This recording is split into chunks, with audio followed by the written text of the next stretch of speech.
हो दादा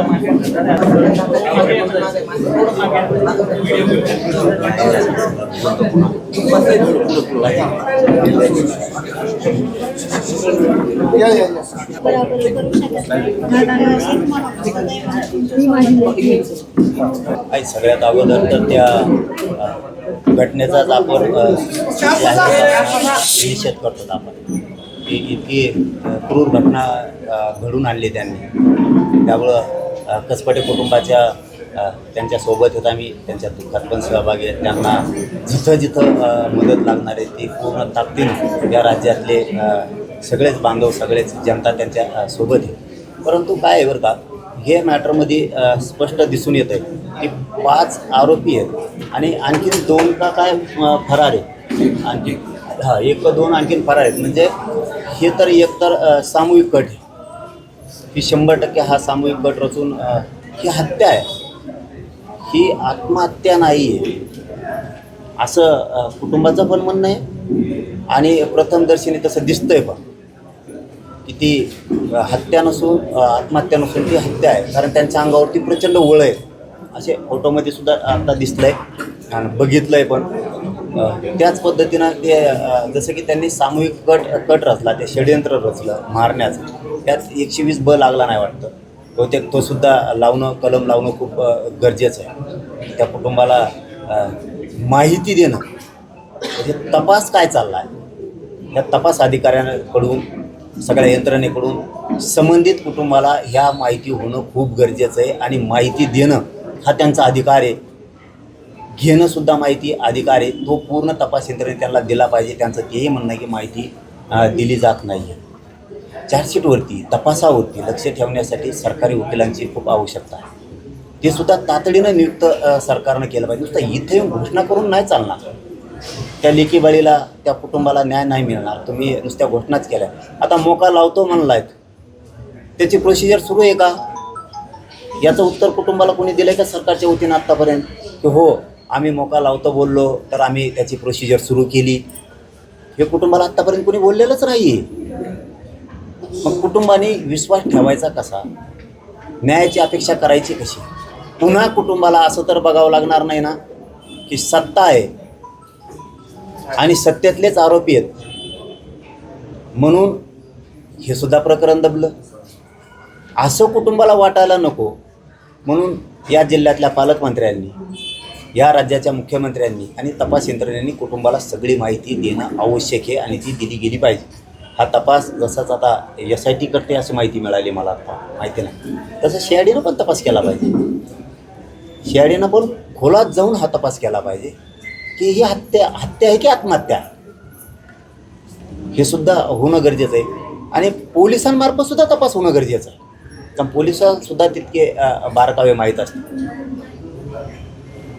ही चर्चा आम्ही कुटुंबाशी केली आणि सरकारला सुद्धा ही मागणी करतो की तातडीनं जे कुटुंबाचं म्हणणं आहे ते पुन्हा एकदा ऐकून घ्या आणि त्यांच्या म्हणण्याप्रमाणे तपास करून योग्य न्याय या कुटुंबाला मिळाला पाहिजे आणि ते फासावरती गेले पाहिजे. ही कुटुंबासोबत समस्त समाजाची इच्छा आहे. पण दादा, केवळ वैष्णवी हगवणेच नाही तर अशा अनेक कौटुंबिक हिंसाचाराच्या बळी ठरत आहेत.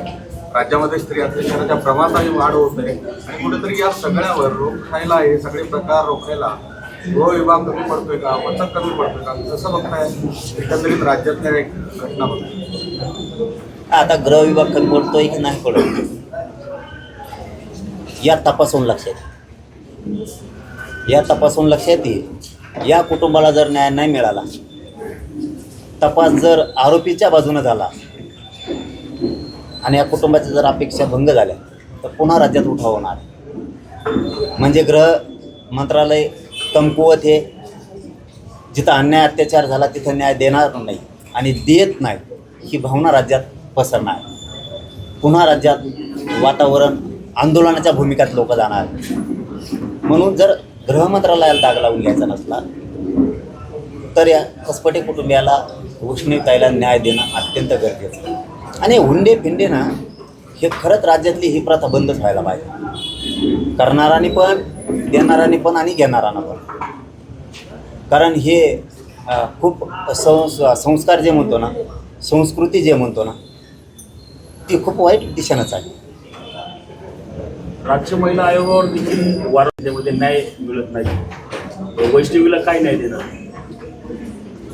महिला आयोगानं तर ज्या ज्या राज्यातल्या महिलाची तक्रार येईल त्याच्यावरती कठोर कारवाई करण्याचे पावलंच उचललं पाहिजे.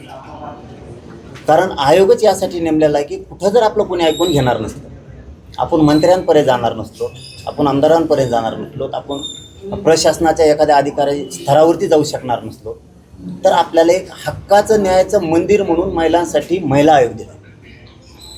आणि त्या मंदिरातच जर महिलांवरती अन्याय होणार असले तर तो महिला आयोग बरखास्त केलेला बरा.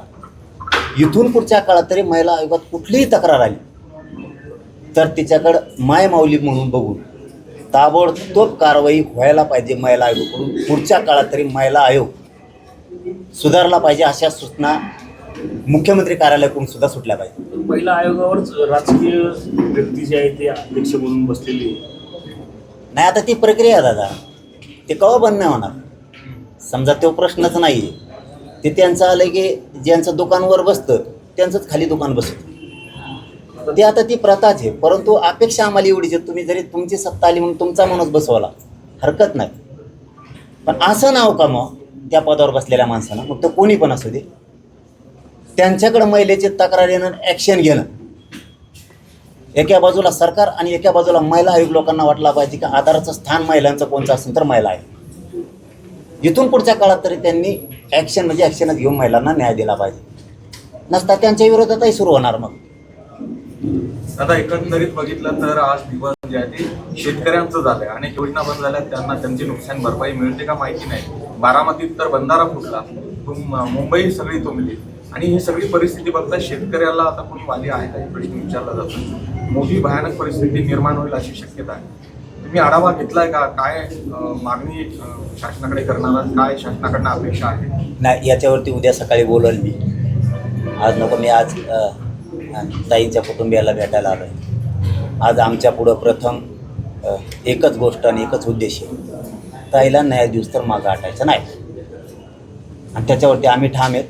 फक्त पुन्हा एकदा आपल्या माध्यमातून सांगतो सरकारला, कुटुंबाचं जे म्हणणं आहे त्याच्यावरती बारकाईनं लक्ष ठेवा. त्यांचं म्हणणं आहे तपास कुठपर्यंत आला आहे, तपासात आत्तापर्यंत आरोपीपर्यंत कोण पोहोचलं की नाही पोहोचलं, ही सगळी माहिती कुटुंबाचा अधिकारी तो तपास अधिकाऱ्यांनी त्यांना दिली पाहिजे.